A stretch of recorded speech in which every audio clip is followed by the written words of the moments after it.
ಇನ್ನು ಕ್ಷಣ ಕ್ಷಣದ ಬೆಳವಣಿಗೆಯನ್ನ ಪಿಎಂ ಗಮನಿಸ್ತಾ ಇದ್ದಾರೆ. ರಾಜನಾಥ್ ಸಿಂಗ್ ಅವರಿಂದ ಮಾಹಿತಿಯನ್ನ ಕೂಡ ಪಡೀತಾ ಇದ್ದಾರೆ. ಸೇನಾ ಕಾರ್ಯಾಚರಣೆಯನ್ನ ಸೂಕ್ಷ್ಮವಾಗಿ ಗಮನಿಸ್ತಾ ಇದ್ದಾರೆ ಪಿಎಂ.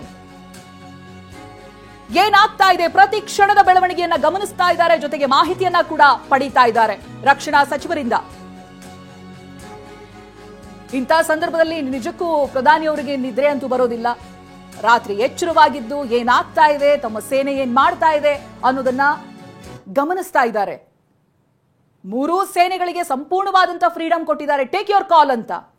ಇಂಥ ಸಂದರ್ಭದಲ್ಲಿ ನಿಮ್ಗೇನ್ ತೋಚುತ್ತೋ ಅಂತ ನಿರ್ಧಾರವನ್ನ ತೆಗೆದುಕೊಳ್ಳಿ ಅನ್ನೋದಾಗಿ. ಇದೀಗ ಏನಾಗ್ತಾ ಇದೆ, ಏನ್ ಮಾಡ್ತಾ ಇದೆ ನಮ್ಮ ಸೇನೆ ಅನ್ನೋದನ್ನ ಬಹಳ ಸೂಕ್ಷ್ಮವಾಗಿ ಗಮನಿಸ್ತಾ ಇದ್ದಾರೆ ಪ್ರಧಾನಿ ಮೋದಿ. ಜೊತೆಗೆ ರಕ್ಷಣಾ ಸಚಿವರನ್ನ ಭೇಟಿಯಾಗಿ ಪ್ರತಿಯೊಂದು ಇಂಚಿಂಚು ಮಾಹಿತಿಯನ್ನ ಕೂಡ ಪಡೆದುಕೊಳ್ತಾ ಇದ್ದಾರೆ. ಸಿಡಿಎಸ್ ರಾಜನಾಥ್ ಸಿಂಗ್ ಅವರ ಭೇಟಿ ಆಯಿತು. ಇದೀಗ ರಾಜನಾಥ್ ಸಿಂಗ್ ಹಾಗೆ ಪ್ರಧಾನಿ ಮೋದಿ ಅವರ ಭೇಟಿ ಕೂಡ ಇರುತ್ತೆ.